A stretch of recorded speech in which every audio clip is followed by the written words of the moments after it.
This is a Gear Network production. Well, it's another new year, and from the boys at Misguided Musings, we would like to wish you a happy new year, motherfucker. What will happen in 2016? We don't know. We cannot predict the future. But we will say the boys will have plenty to complain about. Misguided Musings, every other Saturday here on the Gear Network.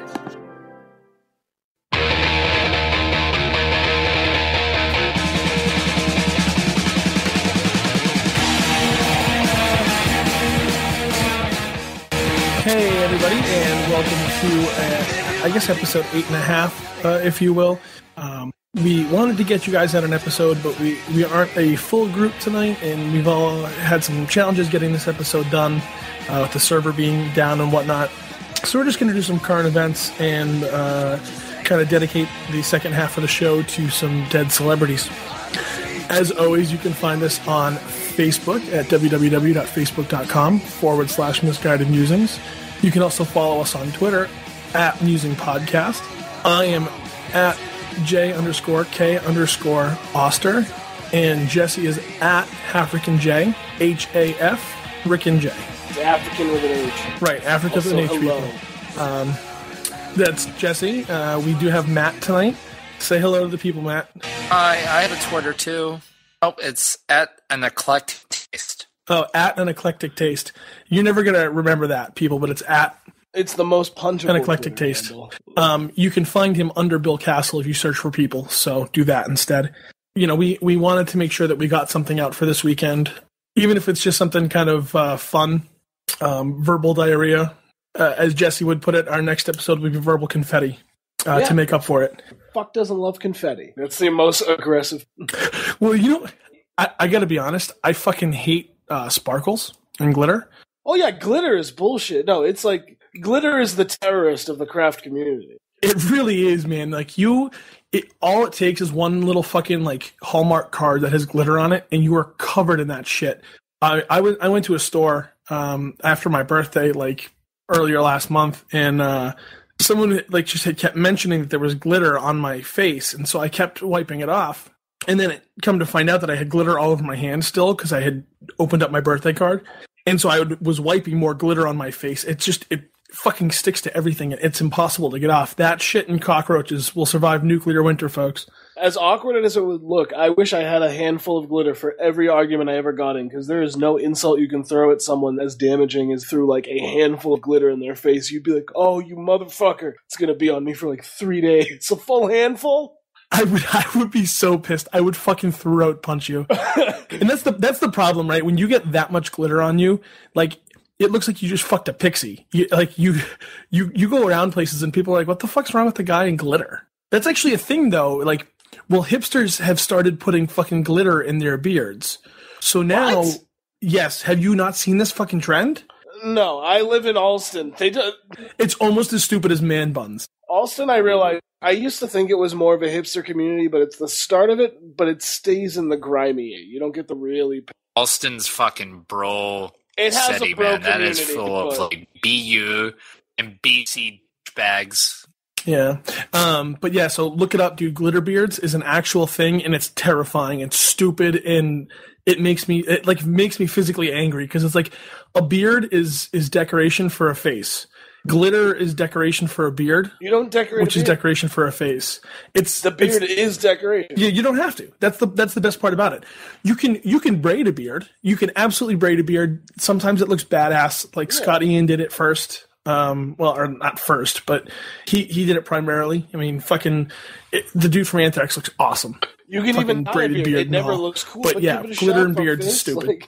Yeah, if you can't grow a beard, right? Like, you know, that's fine. Buy a beard, put it on, and see what happens. You wouldn't hang a Christmas ornament from another. Touche, salesman. I don't like a vaginal beard. It's a little too much rug burn for my dicky Or wicky. we can go there with it. Yep. So I think, Matt, you're talking about merkins, which are literally wigs for your vagina. It's a toupee for your vagina. Look it up. It's a real thing. You've never... You are so sheltered. Yes, a merkin is an actual thing. I'm not and sheltered. It's like a toupee for your vagina. 2016. Wow. Have you ever looked... I know it's 2016, but I'm going to fuck that up till May. Born prior to 1990. Yeah, I live in 2016. Thank you Who very the much, hell's not and going- I still know what a merkin is. Who wants, like, we've evolved now. It's just like, there's generally nothing or a racing stripe. That's great. Could you imagine if two chicks got into a fight and, like, instead of pulling each other's weave, they pulled each other's merkin? Cat fight! Wait, she's gonna pull her merkin out. Watch. Oh, it's so gross. As alopecia on her crotch. If you can't grow hair on your vagina, you don't need a toupee. You have the perfect vagina. A Brazilian without the nationality. I was at a store, and I won't tell you guys where it was, but there's a bird nest under the awning of my store and above a light fixture. And I looked up one day and I was like, what the fuck is that? A bird had found someone's weave that had fallen out of their hair and made a nest with that's fantastic. It was so great. I was like, only in this area would I fucking see that. I wish there was a tape recorder in the nest so you could hear someone cussing out a bird for an hour and a half. Bitch, give me that weave back. Oh, she was shaking the tree and just... But was probably in heels and couldn't climb it. But, like, not good heels, like the white heels with a wide base.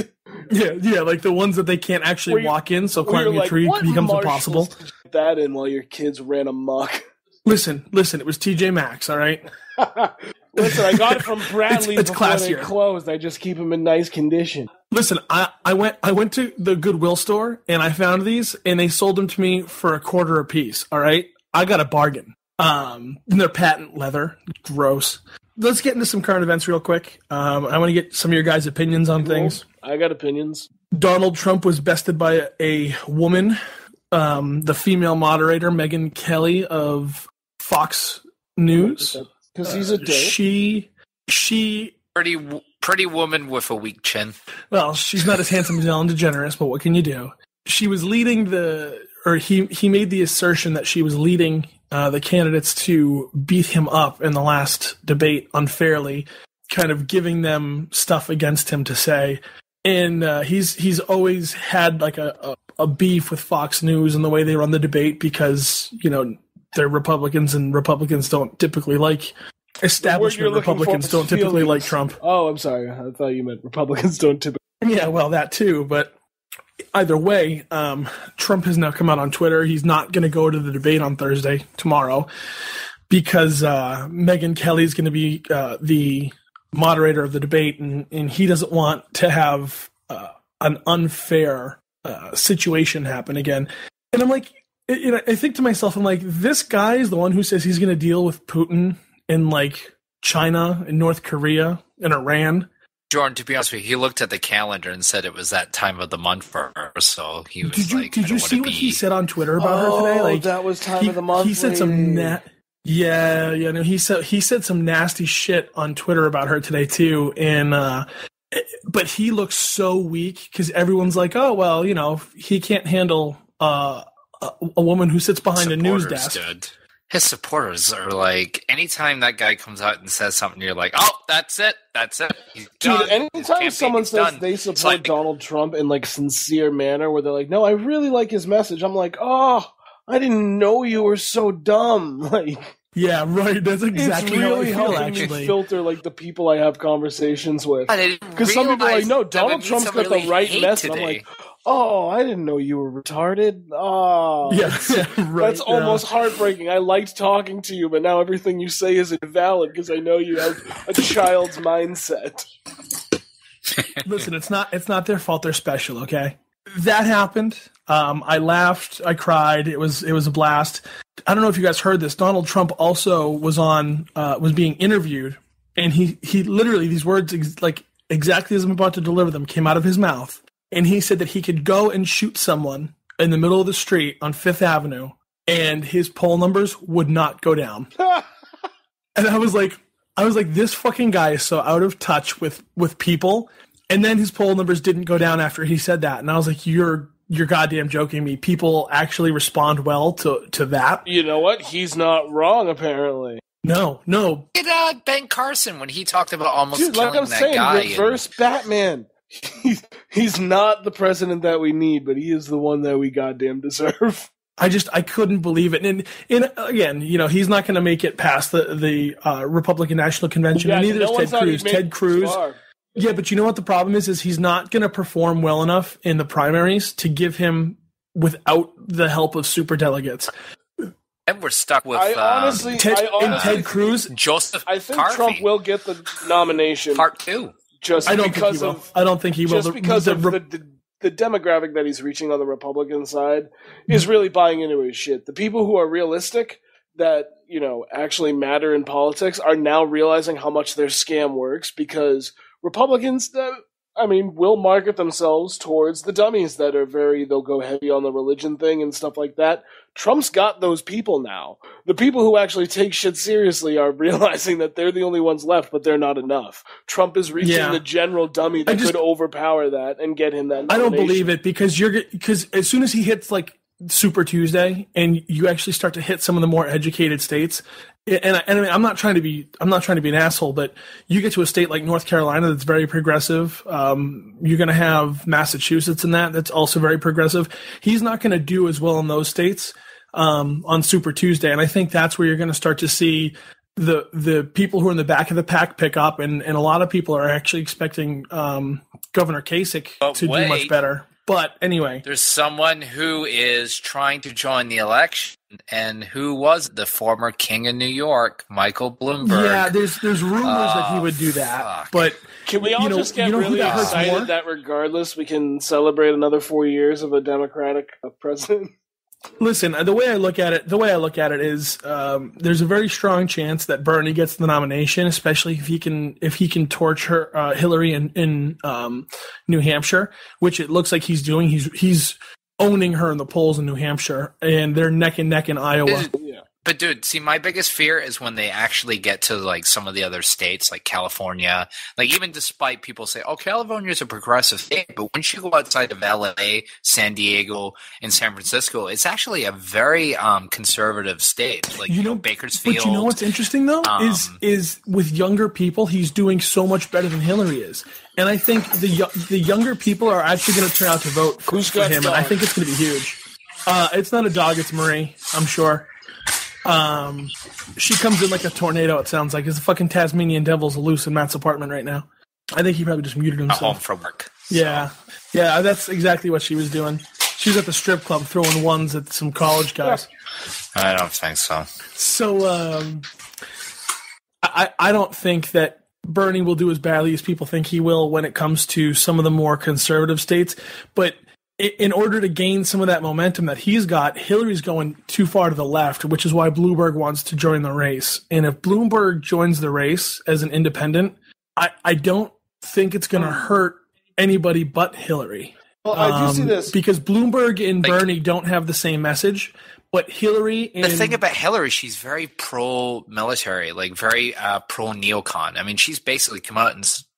said that, I'm a neocon and I'm a friend to Wall Street. I mean, look at her money, the amount of money she's received. Look at all the speeches, corporate speeches she's done. Basically, there is a small belief of people, and I know this is slightly taking the plot of the last season of House of Cards, that think that she is going to try to get rid of Social Security. And a lot of Bernie's people are campaigning for that. Bernie, of course, he's not a big fan of the, like smear campaigns. He's trying to run a very good campaign. I mean, he's obviously saying, this is our record. She's a big fan of Wall Street. He doesn't want to smear with, No, he's saying stuff that's truthful. He's not digging up skeletons in the closet. I don't want to get into too much of a political conversation, but I did want to bring up the fact that Trump is bowing out, and he's said some pretty stupid things lately. When has he ever done anything smart? Apart from nobody likes Ted Cruz, which is true. Nobody does like Ted Cruz. It hasn't affected his numbers though, which is crazy. I don't get it. Person. Yeah, right. All right, so let's hit something else that was in the news. Denmark actually just voted in a bill in their parliament or in their legislature that allows the people, the officials in Denmark, to confiscate belongings of the Syrian refugees or the people seeking asylum in Denmark of anything over $1,500 to help offset the cost of the refugees living in Denmark. Additionally, they changed a rule that basically the refugees who do make it to Denmark have to wait 3 years to bring their family over instead of what used to be a year and is a year in every other country in Europe. A lot of people are going, well, this is something similar to what Hitler did to the Jews in Poland, confiscating all their belongings. And, there's not a lot of information behind this yet that is open and available for us to hear. But, I mean, could you imagine if the U.S. was like, oh, yeah, we're going to confiscate everybody's stuff above $1,500 unless it has a, unless it's like a family heirloom or a wedding band. I doubt they wouldn't get away with less. They're just stealing these people's shit. That's not okay. No, they said the only things that they can't take are things that have I forget the term they used for it, but a wedding ring. Yeah, it's like a emotional value, emotional attachment. So you can't take a wedding ring or a family heirloom. I am emotionally attached to every paycheck I have. They would take nothing from. Well, they don't even rule out that if someone's got a bank account, they can't take money out of that bank account. Like, that's what's crazy to me. They haven't said anything to differentiate what is not off limits, other than something that's got a special value to them, an emotional value to them. Jordan brings up a good point, and in fact, this is an issue in the United States. It's called civil fortitude. You probably heard about it, right? And I don't know if it's illegal. I know some states have made it illegal recently because a lot of people were not aware of it. And basically, what civil fortitude is, basically, it gave the cops the power. If they were to pull somebody over, just say for instance they pulled somebody over in a car and suspicion of somebody was going over the speed limit, or Are you talking about civil forfeiture? Forfeiture, yeah, exactly. Take any assets of persons that involvement with a crime or illegal activity without necessarily charging the owner with any wrongdoing. And obviously a little bit different from the Syrian refugee, but at the same time, it's almost like they're making it mandatory. Well, I mean, asset forfeiture has to do typically with stuff that's involved in a crime. It could be drug-related crimes, or a lot of law enforcement, like a lot of police officers, were given the sort of power to, if they had the suspicion that they find somebody and they have like $1,000 on them in cash, they could say, well, you know what, I think you're using that for drugs and I'm going to confiscate it. Yeah. And it would take that person several months before getting it back. So most of the time they never got it back. Yeah, I mean, I've heard of some of these where the person's actually innocent. The court says they're innocent and they still haven't received their property back. That I have heard of. I mean, this is actually something that happens in Canada and the European Union, and United Kingdom as well. But yeah, it's worse in the United States, I feel like, from everything that I've seen about it and everything that I've read about it. Because the owner only has 35 days to file the claim with the agency that seized the property. And they must file the claim to protect the property in court. And once it's filed, the U.S. attorney has 90 days technically to review the claim and file a civil complaint. It's a kind of a mess to do it in not Massachusetts, but in the U.S. In order to get your property back, it's damn near impossible is how they make it. And and it's only been the last year that I found that out. I had no clue that actually existed. I thought you would actually have to have, be charged with a crime before that could happen. Maybe possession of drugs as well, with not only having that amount of cash on you. But I remember, I think it was, I want to say it was on maybe a PBS NewsHour, and it was a journalistic story. And there was this woman who basically what happened was her sister desperately needed money. So, a lot of people sometimes don't have money in the bank. They keep it in a safe. She took $5,000 out. She wanted to give it to her sister to help pay, the mortgage. Obviously, she had it in cash. She gave it. She was on their way to her sister's, was obviously driving really fast and got pulled over by a cop. And the cop confiscated the money. And she was on the process of, I think, almost 3 years, and she was still working to get it. She had to go through 2 different lawyers. So by the time she's dealt with that 2 different lawyers, I mean, basically, went through the amount of money, with the amount of hours she put in to have the law. But she said it didn't matter whether or not, the charges of actually getting a lawyer involved in it. She wanted to bring it to, the public and make people more aware about it. And it's more about winning her actual money back, as opposed to, she ended up spending a lot more than what the actual money was. Sorry, I'm mumbling my words here. No, that's fine. Yeah, you get the picture what I'm trying to say. Yeah, it's such a weird thing, civil forfeiture, because I mean, in some instances they use what they've seized, like if it's like drug related, to put that money back into the community and offset like the purchase of Narcan for some of the police departments in the area, especially like in our area where I think they said something like 40 communities in Massachusetts now are using Narcan and the naloxone injections, and the money they've seized from drug busts have actually gone towards the offset of those products. So in some cases, civil forfeiture has a cogent reason for existence. The problem is in instances like you said, where someone isn't actually, there's no crime present and it's tough to get their stuff back when they've been proven innocent. So the other thing I wanted to bring up today, because I saw this and thought it was kind of interesting, the leaders of the Oregon militia were on their way to a community leadership meeting. It was Ammon Bundy and his son, and then some of his lieutenants all were in the car to go to a meeting, and they were pulled over. One of them resisted, and Ammon Bundy told his wife that this guy was cooperating fully when he was shot. We still haven't heard anything really at this point in time that says what really happened from the police. And so 6 of them were arrested. One of them was shot and later pronounced dead.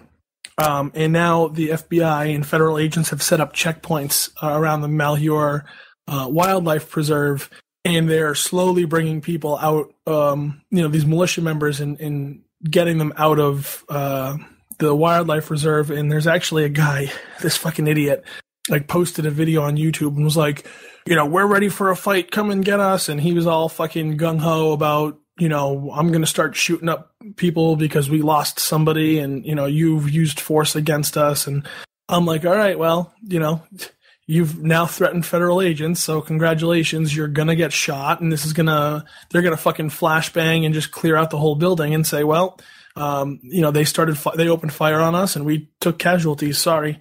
But, it sort of means that this is coming to an end finally after almost a month-long standoff. They can finally get to work on the biopic, which has to be titled "From Dildos to Bullet Holes."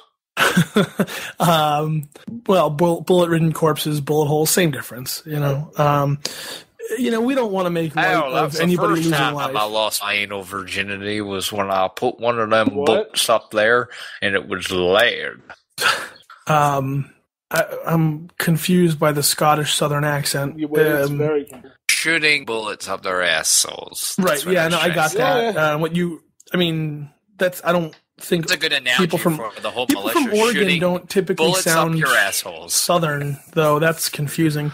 What was So anyway, I guess we're going to ignore Matt for a minute because I don't know. This is Sean Connery. I have a shame on my part. What happened? Now you're in it? No, this is, like I said, this is Sean. Hey, Christopher Walken, this is Michael Caine. Why don't you join us here? Hey, why did Christopher Walken and Michael Caine sound the exact same? This guy is trying to do a Christopher Walken impression. Not doing good. Who knows? Maybe. Could do too. Christopher Walken, when did you get here? I don't know, a minute ago. Maybe an hour. Been hanging out in the back. I think he has been doing that. It's not. I faded right out of it. I lost all confidence. I'm not an impression guy. No, but that Christopher Walken was good. I was confused for a second. I wasn't sure whether you were... Oh, yeah. Was it that good? No, it really was, actually. I actually thought it was a great impression of Christopher Walken. And then Michael Caine had to step in on his toes. I didn't like that. Yeah. Christopher Walken... No, you're not Christopher Walken. You are so bad. You are... You are an abortion. I don't do any Christopher Walken impressions. Oh, boy. Yeah, I do that's my for damn cocaine. certain. I can do a low Sean Connery one, but You know what's funny is all of your impressions sound the same, which is, I mean, just hilarious. They all sound like Mel Gibson from Braveheart doing an impression of. Yeah, no, exactly. Yeah, it's exactly what it sounds like. Mel Gibson impersonating an actual actor. We are going to take a quick break. good Archie Manning impression. Now that we've talked about bullet-ridden bodies and the Oregon militia receiving hundreds of dildos from Amazon due to people like you who just hate them so much. When we come back, I didn't hate them. I was irritated by them. Yes, I know. They did not. They died in Oregon Trail too. Jesus Christ. They tried to cross the river. That was their mistake. The horses drowned. The No one ever raft makes broke it up. across the river, goddammit. We're we're going gonna to get to Portlandia. We're going to take a quick break, and when we come back, we're going to dedicate the rest of the episode to David Bowie, Lemmy Kilmister, Alan Rickman, and now Abe Vigoda, who have all tragically lost their lives this year. To Major Tom. Who's Major Tong? Anyway, we're going to take a quick break, and we'll be right back. Are you feeling socially unaccepted? Drink some alcohol. It's the greatest thing on earth. It makes you feel better, and also it aids dopamine. So remember, feeling bored or socially unaccepted, drink tons of alcohol. This was brought to you by the good people at the Alcohol Advocacy for Getting Ugly People Laid. All right, everybody, and welcome back to episode 8.5, if you will, of Misguided Musings. This is our bonus January episode, something that we're going to try and launch, hopefully on Saturday the 30th. We'll see. We'll see how far we can get out. Anyway, what we're going to do with the rest of this episode is kind of talk about the impact that people like David Bowie, Alan Rickman, Lemmy Kilmister, and Abe Vigoda had on their crafts.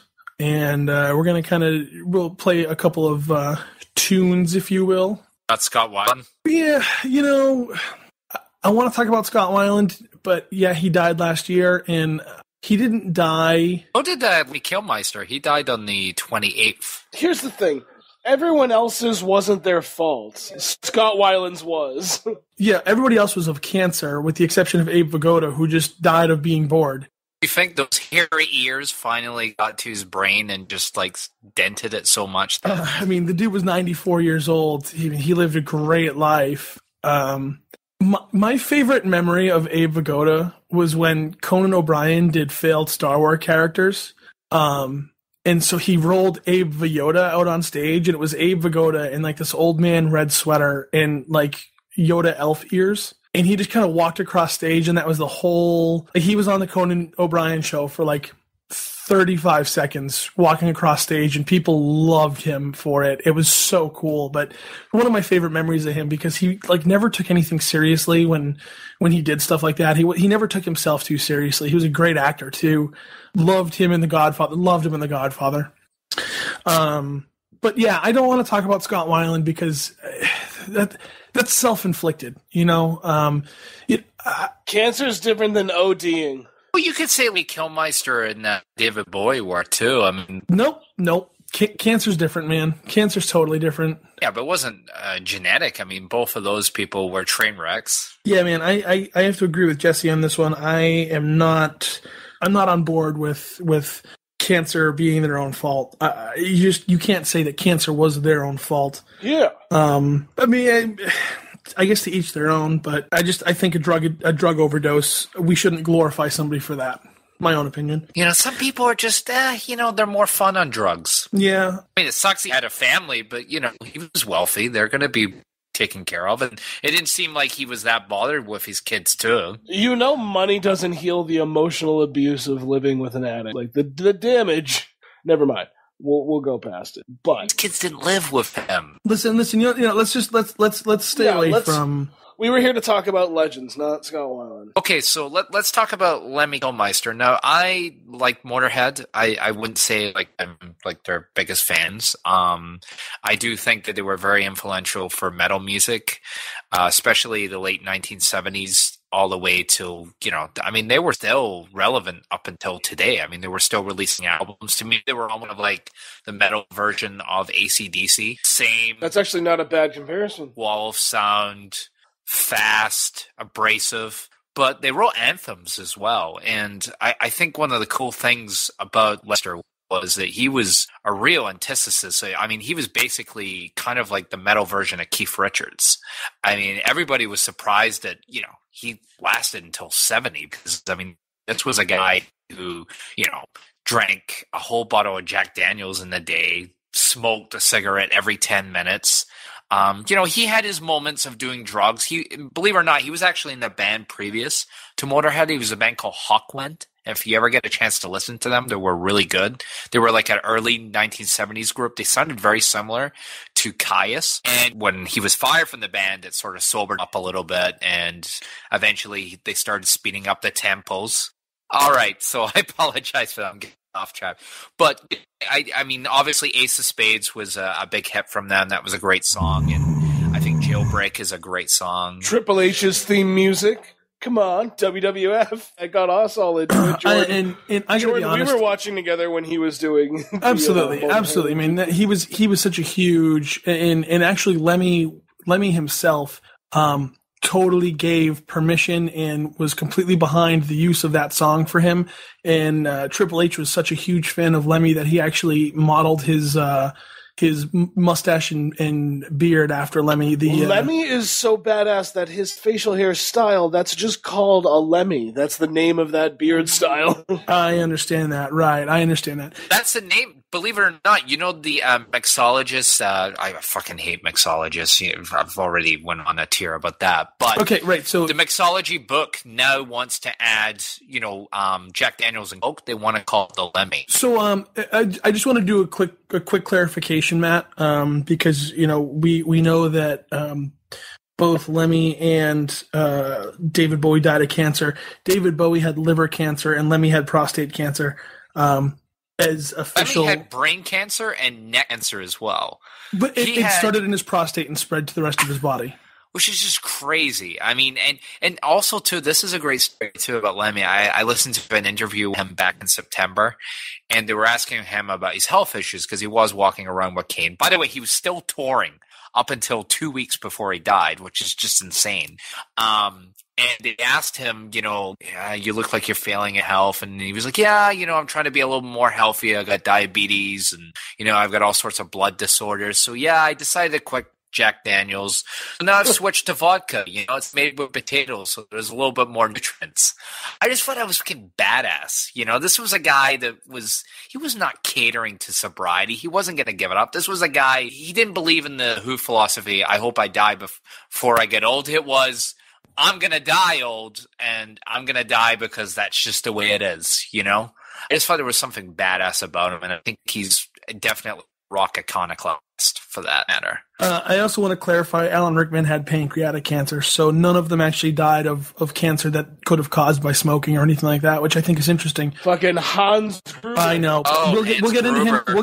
Listen, we're gonna get into Alan Rickman after we talk about David Bowie.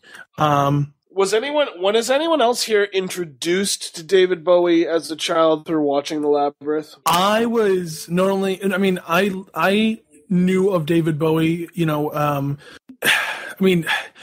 can't even say that because growing up with my brothers, I knew David Bowie from Ziggy Stardust, from Space Odyssey. Yeah, it was just so but it was so like him, you know what I mean? Like that was who he was. There was no question about just how iconic David Bowie actually is and was. God, he was. And he was just, he was always changing. I also sometimes forget that even at 27, I'm the youngest one on the podcast.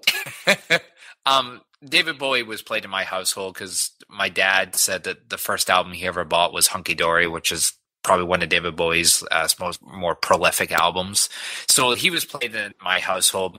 He was one of the only artists both my mom and dad liked together, so he was played quite frequently. So, and he was one of the only artists, like at a 12, 13 years old, I would listen to it. And I'm like, oh, this is pretty cool. This guy's talking about like spires from Mars, and he's talking about being a transsexual. Oh my God, Life on Mars was such a great song. Oh my God. Yo, do you want to hear the story in this? I promise I'll be quick. So back in the late 60s, David Bowie was like a singer-songwriter. He was trying to be like a Bob Dylan type artist. So in order to make money, because, you know, in order to buy studio time, you needed to put money to make an album, basically what it is now before like the record companies got big.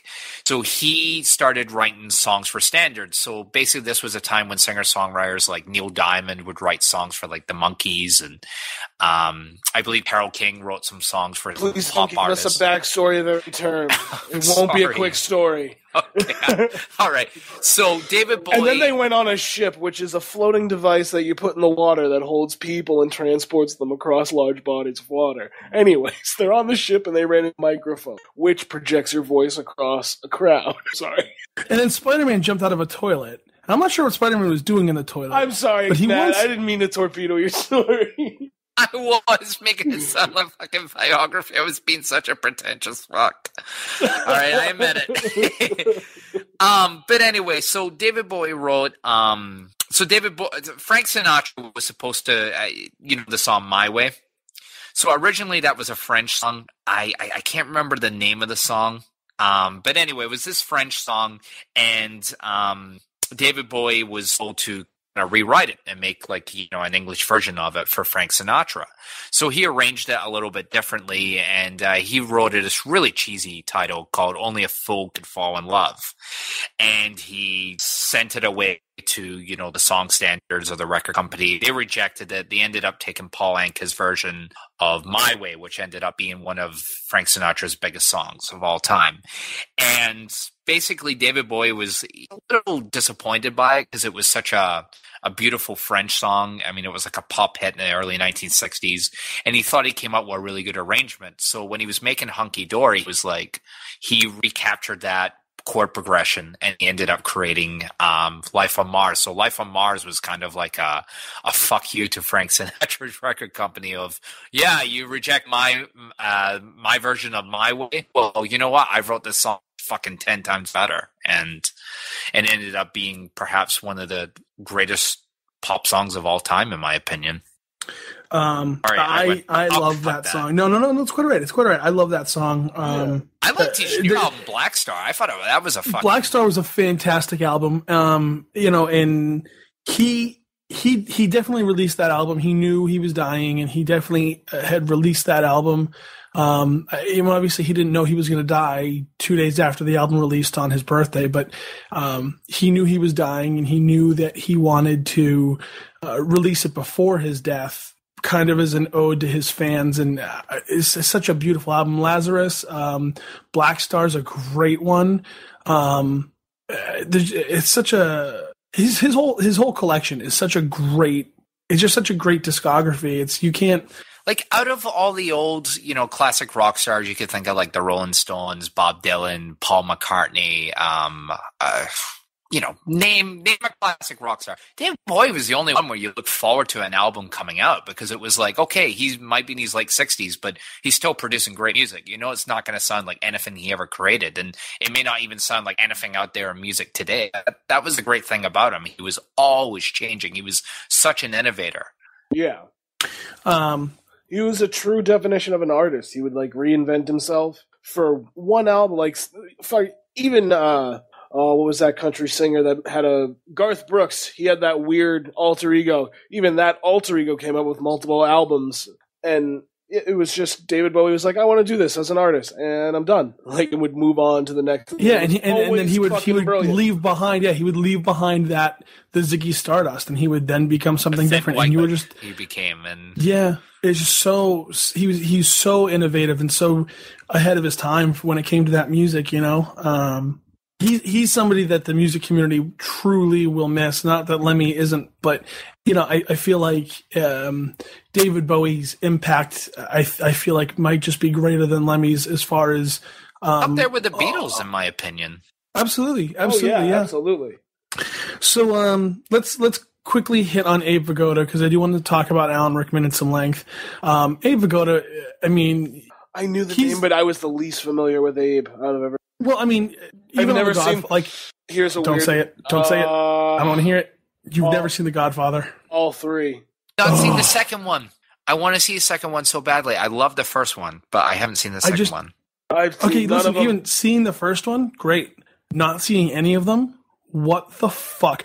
Jesse, for somebody who has seen the most obscure movies, like the one with the vagina that has teeth, we talked about that on the Halloween episode. Yeah. Right. So you've seen that movie. You've seen the one with Bill Goldberg as Santa Claus in that horror movie. Yes, I have. Which one is that? Come on. Santa's Sleigh. Yeah, okay. So you can come up with those off the top of your head, but you can tell me that you've never seen The Godfather. That is such a... I saw Goodfellas first, and I was like, this is the best. Oh, Goodfellas it's such a is blow. a great movie, though. But that's such a blow to your pop culture status in my eyes. Until you've seen The Godfather, I don't know that I can rely on you as a pop culture aficionado. Listen, I played the PlayStation 2 game, so I think I know the plot. Oh God, you're just oh God, Jesse, you can't play the game and get it. You have to experience the movie. Oh man. I've seen bits and pieces. I've seen like the important scenes, like the toll booth and the oranges. Abe Vigoda, it's a lesson. And Fredo's a little bitch. Like, I know these things. It's a lesson that he's sleeping with the fishes. I mean, like, that's such an iconic line from him in that you...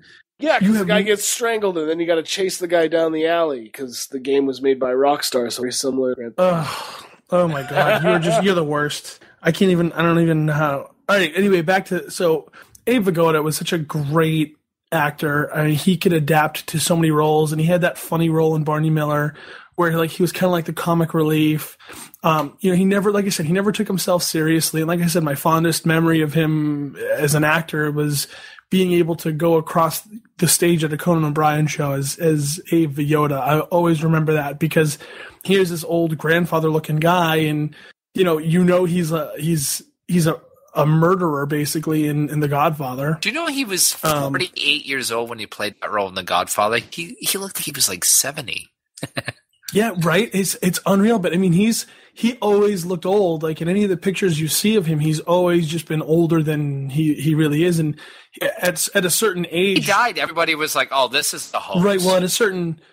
Well, and that was the thing. There's a page because of the rumors of his death were so frequent. There's a page that said Abe Vigoda lives. And it was like abevigoda.com or something like that. Or there's a website though that literally just said Abe Vigoda alive, and now it's been changed to Abe Vigoda's dead. Holy shit! Abe Vigoda was in my favorite Batman movie ever. Did you guys watch the Batman animated series when you were kids? Yes. The movie that came out, Batman Mask of the Phantasm. Oh my God, I love that movie. Yeah. He was the old mobster that was on the breathing. That was always on the oxygen? Absolutely. That was Abe Vigoda. Holy shit, I didn't realize that. I'm sorry. The impact that he has on your life now, Jesse, because that movie probably had a huge impact on your life as a child. How upset are you that Abe Vigoda has more of an impact on me because he was in the Batman movie than he was in Godfather? It annoys me to no end. But anyway, he was such a great actor, and everything he did. It's like I said, I mean, his impact was huge. Everybody was shocked to hear that he was dead, and his Wikipedia page had been changed so many times they actually had to lock it from people making posts that he had died because he was still alive. And he always made a joke about it, like he'd go to a show or something, or an award show, or he'd be interviewed by like David Letterman or Conan O'Brien, and they'd talk about the rumors of his death, and he would joke about it as if it was no big deal, which I think is just so funny. I wonder if they're going to have Christopher Lloyd play him in his biopic. Jesus Christ! Just put one face on Bill Cosby. You guys are terrible. Man. Listen, Jordan.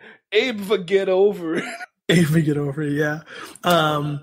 You know what though? I mean, I've seen these movies and I've grown up. I grew up with The Godfather. It was such a great movie. And so it's funny because like the movies that you've seen him in, like they kind of shape your life, and you forget some of the stuff that you've seen him in. You know, I mean, when you look at it, like when I went to IMDb and I was like, oh God, what other movies was he in? And the stuff that comes up is just, oh my God, it's kind of funny. You know, when you look and you kind of see some of the stuff he was in and some of the funny movies he was in. You know, he almost looks like he could have played a great Uncle Fester. You know what I mean? Like, yeah, he just has that kind of face. You know, the TV shows he was in, but like he was. Remember all that with Keenan and Kel and everything, and they did the Good Burger. That's right. He always had cameos in Good Burger. He was actually in the movie in Good Burger. Oh my God, that's right. Yeah, he was in Good Burger. Why was Abe Vigoda in Good Burger? Just because that's who he was. He never really turned stuff down. He was also in North. Remember that movie with Elijah Wood when he was a kid and he emancipated from his parents? No. Yeah, so Elijah Wood, there was this movie, it was like in 1990s, early 90s. In Elijah Wood had emancipated from his parents. And so he went around the world to try and find better parents, before he settled on, whether he wanted to live back with his family or not.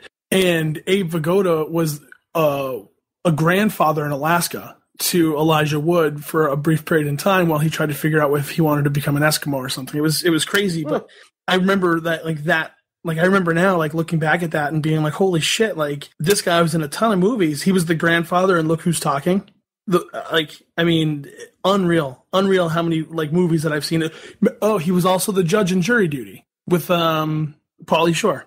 Oh, yeah. Oh, shit. Right? So that's how funny is it, man, that, like, you see all these movies that he's in and you're like, holy shit, like, you don't even think about it. But, this is a guy who's been in movies that he'll never have someone who will have that impact again. I don't feel like in the movies that he was in. He was so versatile. Anyway, let's go to Alan Rickman because I do want to talk about him. He is probably one of my favorite actors. Him, Gary Oldman, are two of my favorite actors. And the day that Gary Oldman dies is I'm gonna have to take a fucking day off of work and just mourn. Oh my God. Bram Stoker's Dracula. Oh, anyway, I don't want to get into it because it's not going to happen. He's never going to die. No. Anyway. How about for Romance? He played the Whittaker. He was awesome. So good. He was, Drexel. You know what's crazy is he never started acting until he was 28 years old. Yeah. He never had an acting gig. Sure, because he was in. He never had an acting gig until he was 28. That's when he started acting. And he just killed it from the start. Yeah, Alan Rickman did not start acting until he was a young man. And his first role was Hans confused me there. I thought you were talking about. Gary Oldman there. I'm like, he was in Sid and Nancy. No. We're talking about Alan Rickman. I got off of Gary Oldman because he's not dead yet. Because I don't remember him anything, before the 90s. Well, he didn't. Alan wasn't Die Hard his movie? Yeah, Die Hard, I believe, was his. So anything previous to when I was born. I think Die Hard was his first movie. But he didn't even go to the Royal Academy of Art until he was 26. Like, that's crazy. To think that, I mean, it's unreal. You know what I mean? And also gifted with an incredible voice. Such an amazing, deep voice. He was totally badass. And when you think of, like, some of the stuff that he was in, like, Sweeney Todd, right? Galaxy Quest, which is, I think, the best Star Trek movie ever made. So you just made enemies with so many internet nerds. What? Galaxy Quest? We're gonna cut seriously out for you, is the Star Trek movie. Half of you, Jay. We're coming for you, buddy. If they were actually able to use the cast of Star Trek in Galaxy Quest, you'd be like, "Oh, that's the best Star Trek movie ever." Get ready for a verbal lashing from the internet, buddy. He was in a movie that was really shit. I mean, it was a fucking terrible movie, and I think it was like a fucking box office disaster. It was Robin Hood, Prince of Thieves. Fuck you, Matt. Fuck you right horrible, now. Fuck you right in the garbage ass. Movie. Really? You don't like the Kevin Costner Robin Hood? Fucking amazing. 1991 Robin Hood fucking shaped my childhood. I loved that movie. Morgan Freeman's in that. Absolutely, he is. And fucking Alan Rickman is Alan Rickman is a great sheriff of Alan Nottingham. Rickman was brilliant in And the bad guy from The Crow. He made that is the other guy. He made that movie into a real shit movie into an actual good movie. I'm just telling you, you can take an actor as good as Alan Rickman, you can put him in a fucking shit movie and make that. He was really good in a good movie. He was also good in Dogma. Oh my god, dude, Dogma was probably. So did you? I shared this on Facebook a while back, and I'll share this if I can find it again. They did Kevin Smith. Kevin Smith, yes, thank you. Was doing a Kevin Hart. Shut up, Matt. Kevin Smith was doing an Ask Me Anything, or he was basically talking about the movies that he's done to students, and he was obviously with Jay because the two of them travel together sometimes, and he gave this great anecdote about Alan Rickman. And so he's telling the story about how Alan Rickman took the role of Metatron in Dogma, and he was giving Jay shit because Jay never learned his lines for any movie. He always kind of fucking made shit up, which is how you got Snoochie Boochies. And so he's talking about this, and basically he says, Jay, you got to be on point because we have this British dude. He's a real badass. He's a classically trained actor, blah, blah, blah. And you got to be on point with everything because otherwise, he'll fucking call you out on it. Jay went home, and like a week later, they were rehearsing lines, and Jay didn't have a script. And Kevin was like, dude, I fucking told you to be on point with everything. And he goes, test me. And so he starts reading lines, and Jay starts reading his lines word for word, letter for letter, like to the punctuation. And Jay was like, what? Or Kevin Smith goes, what the fuck? And he's like, he goes, what did you do? He goes, well, I learned everything. You told me that the dude was on point. And so he's like, I also learned everybody else's lines. And Kevin Smith goes, yeah, well, fuck you, you did. And he goes, no, test me. So he starts flipping to random pages and reading different lines. And Jay not only finished them, but delivered the next person's line. And Kevin Smith goes, when the fuck did you become Rain Man? That's the type of impact that Alan Rickman had on movie sets. He was unfucking real. He makes other people into better actors, and he makes them want to be better actors. He absolutely does, man. It's amazing because I still think Galaxy Quest was a shit movie. I watch it. I would watch it to this day if it came on, but like I remember watching it and being like, what?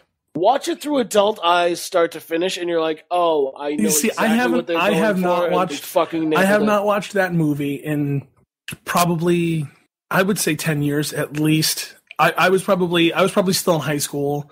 You probably didn't get the actual tone of it, but as an adult, as a jaded adult, if you watch that movie now, start to finish, and actually pay attention, you're like, "Oh, this is really friggin' great!" Like, I'll have to check it out. I still think his it's on Netflix. His later career was probably the best. Obviously Harry Potter is what everybody remembers him in because it was the most prolific character. A massive. It was the.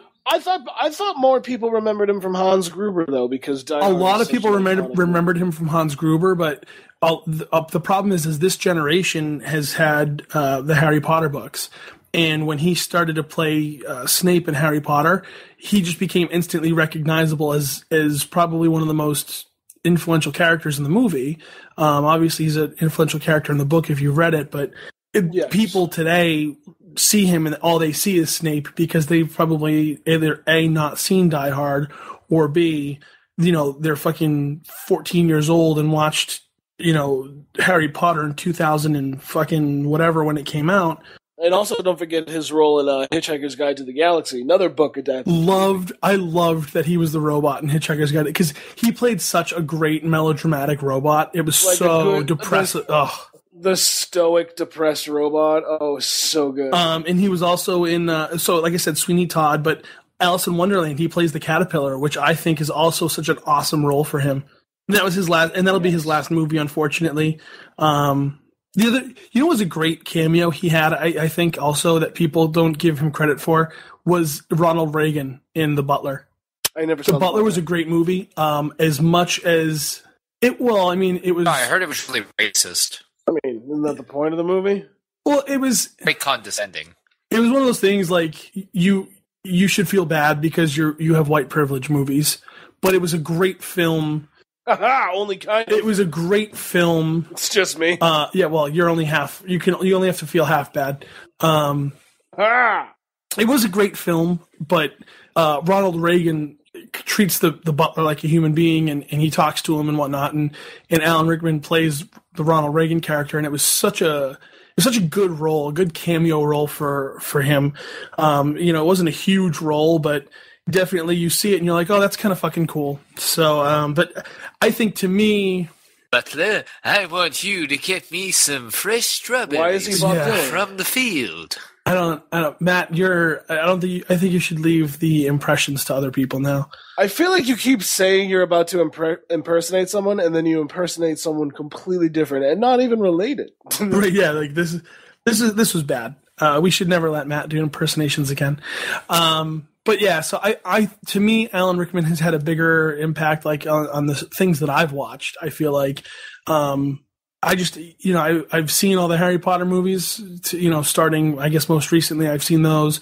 But I go back and I think of roles that he was in that, like, you forget about, but he was so, like, great in everything that he did. You always enjoyed the character that he played, no matter what movie it was. Absolutely. So, the world has lost 4 great, prolific pop culture icons, this year already to cancer.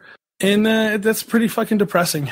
It's a depressing thing to leave on, I guess, but, yeah, we're ending on a tower. Yeah, well, I mean, the whole, I guess, premise of this episode was, to try and get something out to make sure that we were, we did our due diligence. It wasn't this was kind of an off the cuff episode, I guess, if you will.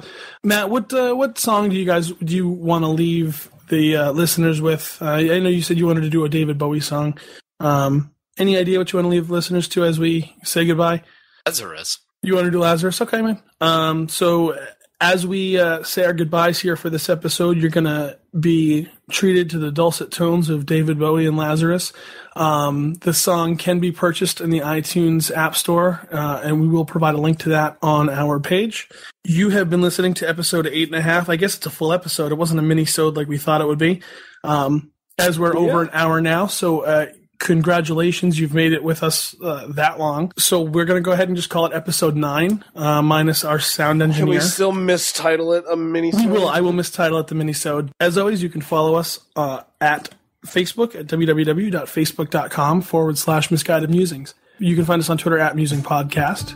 I am at J_K_Oster. Jesse is at African_J, H African J. And Matt is at An Eclectic Taste. Oui. Or you can search Bill Castle and he will pop up under there and just look for at Eclectic Taste. It's much easier that way.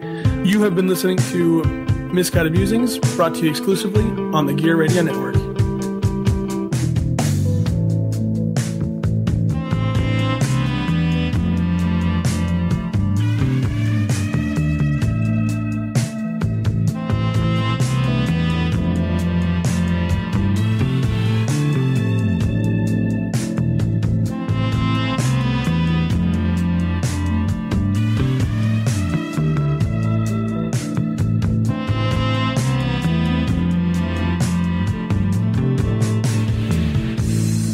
Up here, I'm in heaven.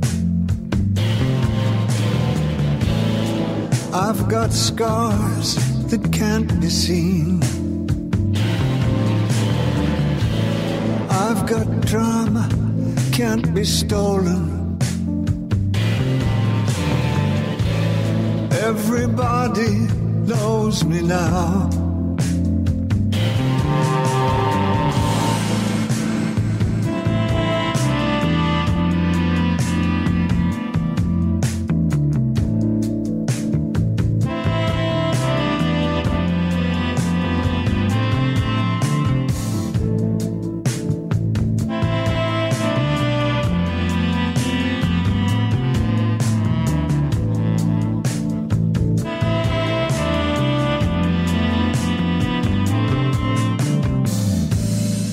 Look up here, man, I'm in danger. I've got nothing left to lose. I'm so high it makes my brain whirl. drop my cell phone down below.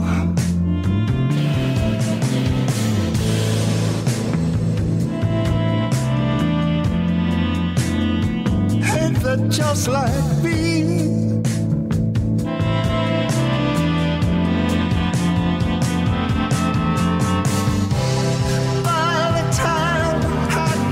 To New York, I was living like a king. Then I used up all my money. I was looking for your ass. This way or no way.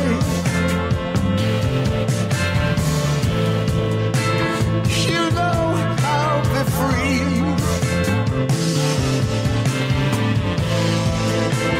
Just like that bluebird. Now ain't that just like me?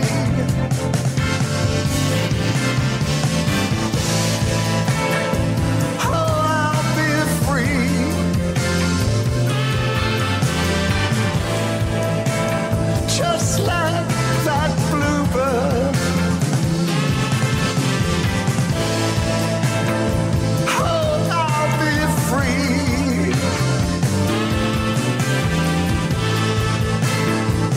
Ain't that just like me?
The preceding presentation has been brought to you by the Gear Network.